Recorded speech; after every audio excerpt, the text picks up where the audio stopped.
Finally এবার তাজের জন্য যাচ্ছি।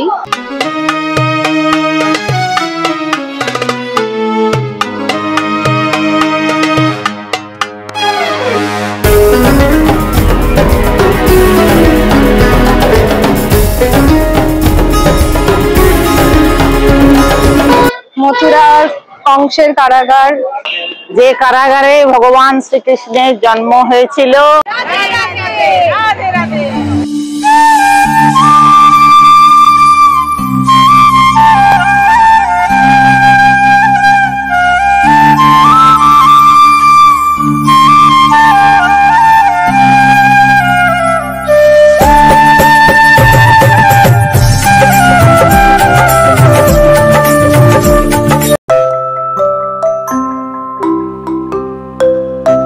এখন আমরা সকাল সকাল রেডি হয়ে বেরিয়ে পড়েছি, আর আজকে আমরা যাচ্ছি, কোথায় যাচ্ছি চলো গিয়ে দেখা হচ্ছে। Hi, good morning everyone. So we started off little late. 7টায় স্টার্ট করেছি আমরা, 6টায় শিডিউল ছিল। যে পিছনে ফ্যামিলি বসে আছে, পিছনে হিমি বসে আছে আর Tinni. We all are looking very good. তো আমরা বেরিয়ে পড়েছি সকাল সকাল টুয়ার্ডস আগ্রা। আমরা একটা গাড়িতে আছি আর পিছনে একটা গাড়িতে মা, কাকু, কাকিমা আর জেঠিমা আসছে। তো আমরাও জার্নি খুবই এনজয় করছি। So let's enjoy the journey together.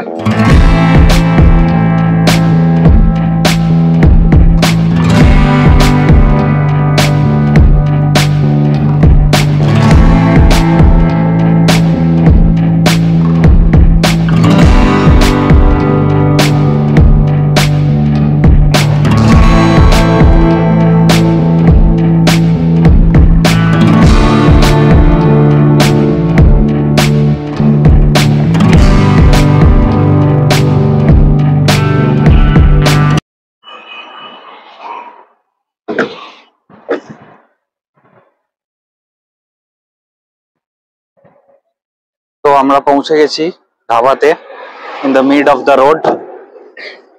কাকু, কাকিমা,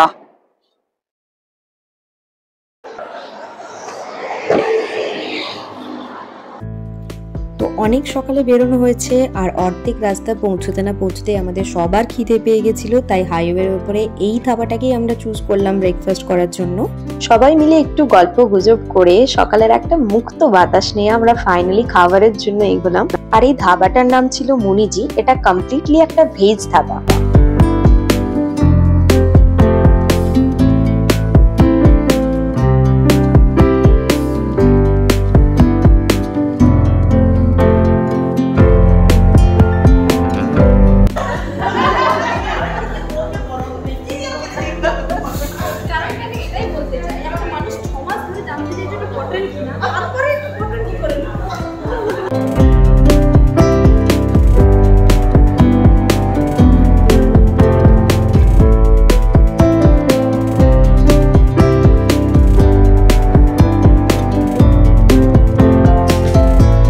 তো ফাইনালি পেট পুজো কমপ্লিট করে সকালেরই সুন্দর পরিবেশটা আমরা কিছু ছবিও তুলে নিলাম। আর ঘুরতে বেরিয়ে মাঝপথে চা খাবো না, এটা কি হতে পারে?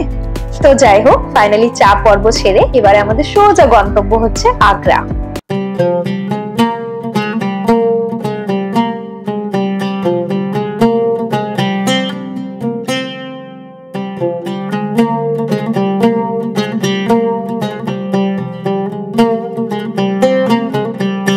অ্যাজ ইউজুয়াল যখন শহরের একটু ভিতরের দিকে ঢুকছি, প্রচুর জ্যাম।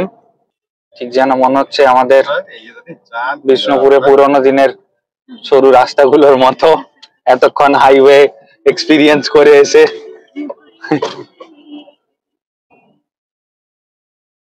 বাট ভালো লাগে শহরটার মধ্যে দিয়ে যেতে। বাইরের দিক থেকে বেরিয়ে গেলে অনেক সময় বোঝা যায় না শহরের ভিতরটা কিরকম, কিন্তু শহরের ভিতরটা দিয়ে গেলে বোঝা যায়, বাজার হাট লোকজন দেখলে। আর ওই দূরে বাঁদিকে দেখা যাচ্ছে যমুনা নদী। আগ্রা গোটা বিশ্বের কাছে একটি পরিচিত শহর, কারণ এখানেই অবস্থিত পৃথিবীর সপ্তম আশ্চর্যের এক অন্যতম আশ্চর্য তাজমহল।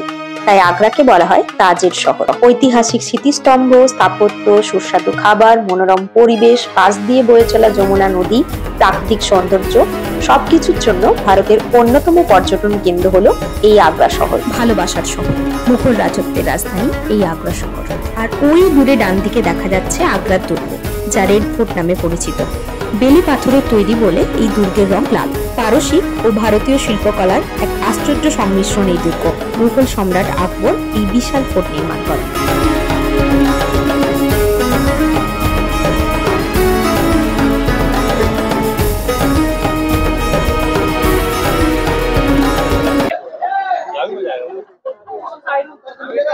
তো ফাইনালি আমরা তাজমহলের সামনে পৌঁছে পার্কিং থেকে এরকম গল্ফ কার্ট ধরনের গাড়িতে করে আমরা তাজমহলের সামনে পৌঁছলাম।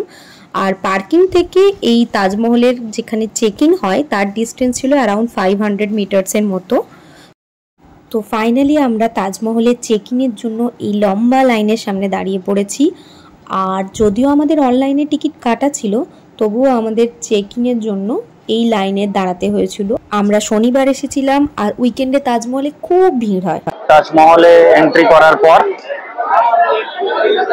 এখনো মেন তাজমহলে এন্ট্রি করিনি, এটা টিকিটের লাইন। আমরা অনলাইনে টিকিট করেছিলাম, বাট সবার আইডি কার্ড আনিনি। তো সবার আইডি কার্ড আনাটা খুবই জরুরি। আমরা দুজনের এনেছিলাম, বাট অনেক রিকোয়েস্ট করে অনেক বলে আমরা বেরিয়ে এলাম। বাট সবারই আইডি কার্ড আনাটা মাস্ট জরুরি। নর্মালি এখানে আছে, এই যে এখানে মেয়েদের ব্যাগের চেকিং হচ্ছে। তো চেকিং হবার পর তারপরে ব্যাগ নিয়ে যেতে দেবে।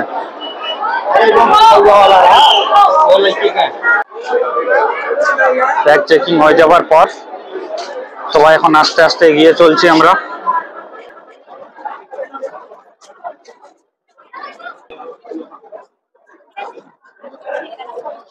এটা মেন এন্ট্রি।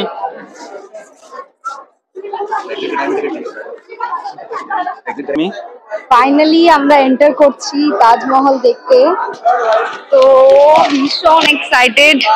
তো গাড়িতে আস্তে আস্তে আমি ওকে বলছিলাম যে আমি মারা গেলে এরকম আমার জন্য একটা তাজমহল বানিয়ে দিতে।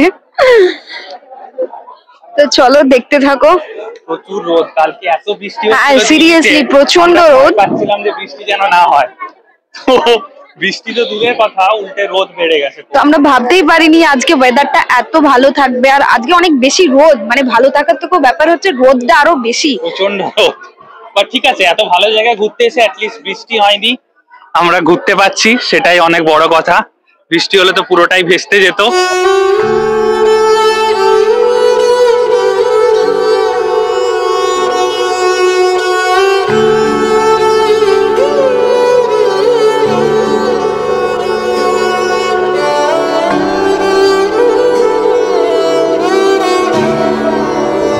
মুঘল সম্রাট শাহজাহান তার সুন্দরী স্ত্রী মুমতাজের স্মৃতির উদ্দেশ্যে এই অপূর্ব স্মৃতিসৌধ তাজমহল নির্মাণ করেন।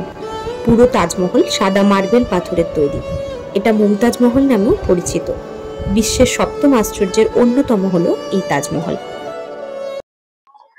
তাজমহলের ভেতরে ঢুকে গেছি। এরপরে হচ্ছে মানে তাজমহলের এরিয়াটার মধ্যে ঢুকেছি তোমাদেরকে। এই যে পিছনেই এই হচ্ছে তাজমহল। কোনো ট্রাইপড এখানে অ্যালাউ নেই, তো আমরা কোনো গিম্বল ওখানে ইউজ করতে পারছি না। জাস্ট হাতে করে যতটা মানে দেখানো সম্ভব হচ্ছে দেখানোর চেষ্টা করছি। আর তাজমহলের চারিদিকে খুব সুন্দর বাগানের মতো করা রয়েছে। আর বাগানের ঠিক মধ্যিখানে রয়েছে মার্বেল পাথরের একটা লম্বা চৌবাচ্চা বসানোর মতো, যাতে করে তাজমহলের প্রতিফলনটা এখানে খুব সুন্দর করে দেখা যায়। ডান দিকে আর বাঁ দিকে দুটো বড় বড় টম্ব দেখা যাচ্ছে, এন্ড মাঝখানে ঠিক আছে মেন স্মৃতিসৌধটা। টিকিট দিয়ে এন্ট্রি করার পর এখন আস্তে আস্তে মেন তাজমহলের দিকে এন্ট্রি করছি। ওই সোজা দেখা যাচ্ছে ওইখান থেকে এন্ট্রি হয়েছিল, ওই দূরে মেন এন্ট্রান্সটা, ওই দূরে মেন এন্ট্রান্সটা ওখান থেকে এন্ট্রি করা হয়েছিল। তারপরে পেরিয়ে পেরিয়ে আস্তে আস্তে এইদিকে টিকিটের এন্ট্রান্স করার পর আমরা এখন মেন তাজমহলের দিকে এন্টার করে চলেছি। প্রচন্ড গরম, বাট যেহেতু স্যাটারডে খুবই ভিড়। লম্বা সিঁড়ি পেরিয়ে এগিয়ে চলতে হবে। উপরে ওঠার জন্য। পায়ে ব্যথা হয়ে গেলে মুশকিল। ওপরে উঠে এত কাছ থেকে তাজমহলকে দেখে ছুতে পেরে এত ভালো লাগছিল, এটা যেন একটা আলাদাই অনুভূতি, তো ভাষায় প্রকাশ করা যায় না। ভিড় ঠেলে ভেতরে যখন ঢুকি তখন আর ফোন বা ক্যামেরা কিছু অ্যালাউ ছিল না। ভেতরের চোখ জোড়ানো কারুকার্য দেখে বারবার এটাই মনে হচ্ছিল, সত্যি এও কি সম্ভব। দূরে তাজমহলের পাশ দিয়েই বয়ে চলেছে যমুনা নদী, আর তাজমহলের সৌন্দর্যকে যেন এটা একটা আলাদা মাত্রায় এনে দিয়েছে। তো আমরা তাজমহল থেকে বেরিয়ে গেছি, আর এখন মানে ওখানে গিয়েছিলাম, ওখানে ওই তাজমহলের যে মানে মমতাজের যে সমাধিটা ছিল ওটার নিচে অবধি যেতে দেয়নি। মামুনির কাছে শুনলাম যে আগে নাকি ওটা অ্যালাউ করতো সিঁড়ি দিয়ে নিচে নেমে কাছ থেকে পুরো সমাধিটা দেখার, বাট এখন সেটা অ্যালাউ করছে না। জাস্ট ওপর থেকে একটা ঘেরার মতো রয়েছে, ওখান থেকে আমরা দেখলাম।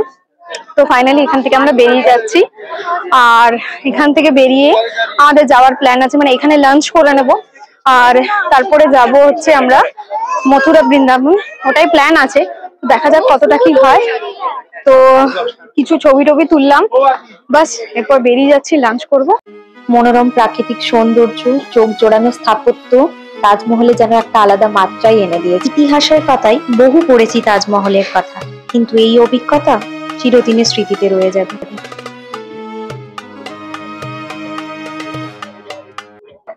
আমরা আবার একটা ধাবায় চলে এসেছি।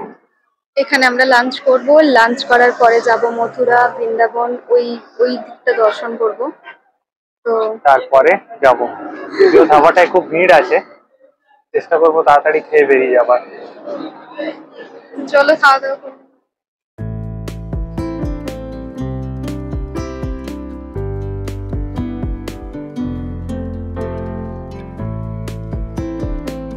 তো ফাইনালি আমরা লাঞ্চের জন্য চলে এলাম, আর এটাও ছিল একটা পুরোপুরি ভেজ ধাবা। আর আজকে আমাদের লাঞ্চের মেনুতে ছিল তন্দুরি রুটি, পনির বাটার মশলা, ডাল তড়কা আর সালাড। খাবার খেয়ে দিয়ে আবার বেরিয়ে পড়লাম, আর এরপর আমাদের গন্তব্য হচ্ছে মথুরা। মথুরাতে নেমে গেছি আমরা, এবার কংসের কারাগার দেখতে যাবো। এইদিকে পার্কিং, গাড়ি পার্কিং করে রেখে এসেছি। মথুরাতে আসতেই যেটা কমন দেখা যাচ্ছে, সামনে গাছ, আর গাছে প্রচুর বান্দর। সবাই বললো চশমা, মানি ব্যাগ সব ঠিক করে, যেহেতু দুপুর তাই একটু ফাঁকা। সকালবেলায় আর সন্ধ্যেবেলায় ভিড়টা আরো বেশি হয়, এরা আবার না নিয়ে চলে যায়। মহাভারত অনুসারে মথুরায় এই কংসের কারাগারেই মাতা দেবকীর গর্ভে জন্ম হয় শ্রীকৃষ্ণের, তাই এই কারাগার কৃষ্ণ জন্মভূমি মন্দির নামে পরিচিত। যে কারাগারে ভগবান শ্রীকৃষ্ণের জন্ম হয়েছিল সেখানে আমরা এখন যাচ্ছি। তাই আমার সেই গানটা আজ মনে পড়ে যাচ্ছে, সুমতি মাইয়া কো পুছে নন্দলালা, রাধা কিউ গোরি मैं কিউ কালা।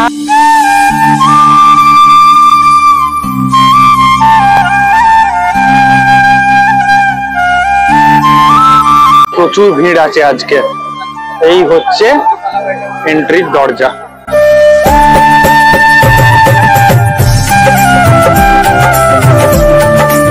তো আমরা জাস্ট এই মাত্র বেরোলাম মথুরার কংসের কারাগার, মানে শ্রীকৃষ্ণ যেখানে জন্মেছিল সেটা দর্শন করে।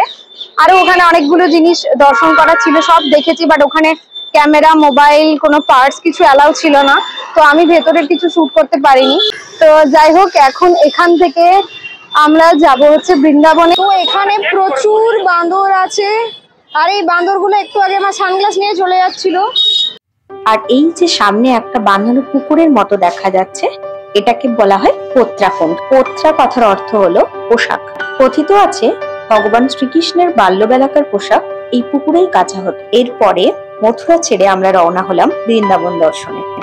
মথুরায় কংসের কারাগার, কৃষ্ণের জন্মস্থান দেখার পর আমরা প্রায় 10 থেকে 11 কিলোমিটার জার্নি কমপ্লিট করে চলে এসেছি প্রেম মন্দির। আর এটা সন্ধ্যেবেলাতেই সবাই দেখতে আসে, কারণ সন্ধ্যেবেলাতে এখানে লাইটের শোটা খুব ভালো হয়, ঘুরতেও খুব ভালো লাগে।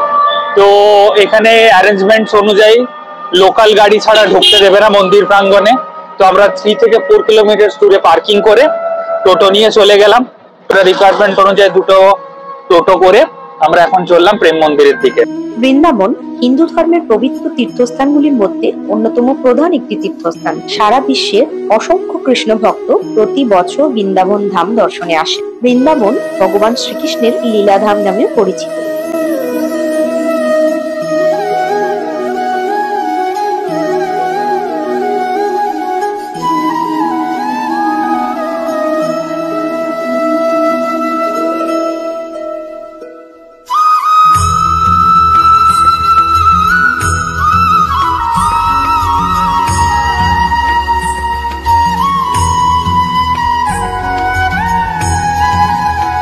প্রতিদিন প্রায় কয়েক হাজার পুণ্যার্থী এই মন্দির দর্শনে আসেন। হাজার হাজার মানুষের ভিড় ঠেলে অবশেষে আমরা দর্শন করলাম প্রেম মন্দিরের।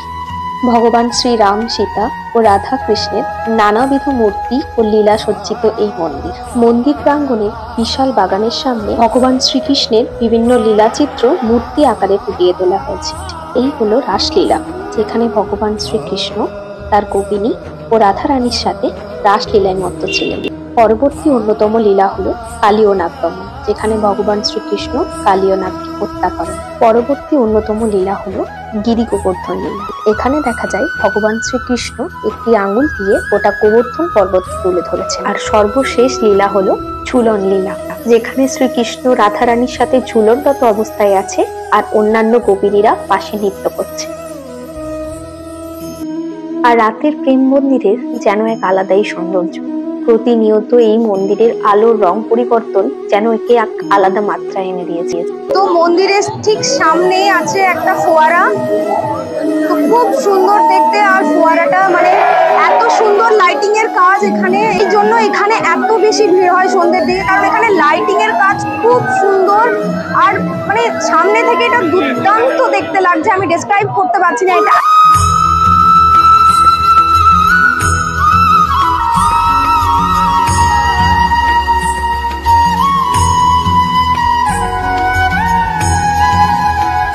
মনোরম পরিবেশ, চোখ জোড়ানো সৌন্দর্য, মন্দিরের অসাধারণ কারুকার্য আর শ্রীকৃষ্ণের অপরিসীম লীলায় বারবার একটাই কথা মনে হচ্ছিল, রাধে রাধে। আরো কিছুক্ষণ মন্দিরের এই মন ভোলানো সৌন্দর্য উপভোগ করে আমরা অবশেষে ফেরার পথ ধরলাম। আর ফেরার পথে রাস্তার পাশের এই ধাবায় ডিনার করে নিলাম সবাই। ফাইনালি যখন বাড়ি ফিরি তখন বাজে রাত 12টা। খুব আনন্দ করে কাটালাম আজকে দিনটা। আরে দাঁড়াও, আমাদের দিল্লি সফর কিন্তু এখনো শেষ হয়নি। আর কোথায় কোথায় আমরা ঘুরেছি সেটা তোমরা পার্ট 3-তে দেখতে পাবে। তো এই ভিডিওটা ভালো লাগলে অবশ্যই লাইক করো, শেয়ার করো আর চ্যানেলটি অবশ্যই সাবস্ক্রাইব করে দিও। তো চলো আজকের মতো টাটা।